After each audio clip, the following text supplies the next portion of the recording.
Physics आज पढ़ेंगे class 9 का मोशन पार्ट 1। बच्चों, सबसे पहले हम लोग समझते हैं मोशन किसको बोलते हैं। मोशन में किसी भी ऑब्जेक्ट का पोजीशन चेंज होना। मान लीजिए कि कोई ऑब्जेक्ट यहाँ है पोजीशन ए पे और ये ऑब्जेक्ट घसकता हुआ बी तक पहुंच जाता है। इसको ए से बी तक पहुंचने में कुछ समय लगता होगा, मान लीजिए टी टाइम लगता होगा। यानी किसी भी ऑब्जेक्ट का एक पॉइंट से दूसरे पॉइंट तक पहुंचने और उसमें लगे टाइम को हम लोग बोलते हैं मोशन। इसमें सबसे पहले देखते हैं कि जहां से स्टार्ट किया इसको बोलते हैं हम लोग रिफरेंस पॉइंट। क्या बोलते हैं इसको? Reference point. यानी हम लोग मोशन को क्या बोल सकते हैं?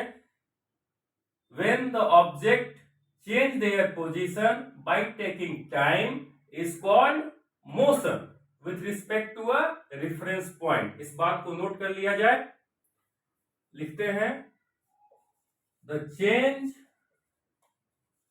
change in position with respect to time is called motion. बात समझ में आया? मोशन में एक होता है रेफरेंस पॉइंट, जहां से हम लोग किसी भी ऑब्जेक्ट का डिस्प्लेसमेंट लेते हैं with respect to a time.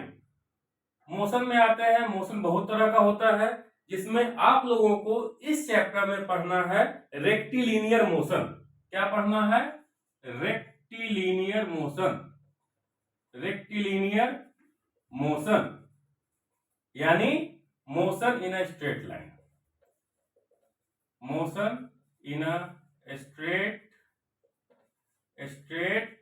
Line. अब आते हैं स्ट्रेट लाइन में मोशन कैसा होता है, इसके बारे में हम लोग जानकारी लेते हैं।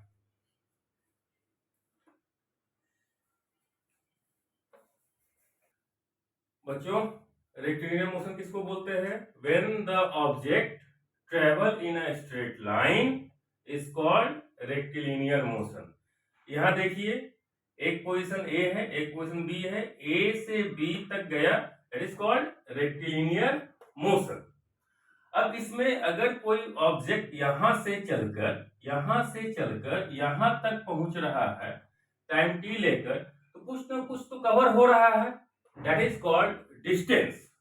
कुछ ना कुछ तो डिस्टेंस कवर कर रहा है। यानी यहां से दो चीज निकल के आता है, एक होता है डिस्टेंस, एक होता है डिस्प्लेसमेंट। यानी डिस्टेंस और डिस्प्लेसमेंट को समझने के लिए हम लोग दो इंपॉर्टेंट चीज को समझते हैं, एक होता है स्केलर, एक होता है वेक्टर। पहले स्केलर और वेक्टर क्वांटिटी को हम लोग समझते हैं, उसके बाद डिस्टेंस और डिस्प्लेसमेंट को समझेंगे। Scalar quantity, when the quantity has only magnitude called scalar quantity। example distance, mass, time, speed etc। Distance में, स्पीड में, मास में, टाइम में डायरेक्शन से कोई मतलब नहीं है, सिर्फ और सिर्फ इसका मैग्नीट्यूड चाहिए। जैसे कि डिस्टेंस 25 किलोमीटर, 25 किलोमीटर, किधर भी, नॉर्थ ईस्ट साउथ वेस्ट किधर भी।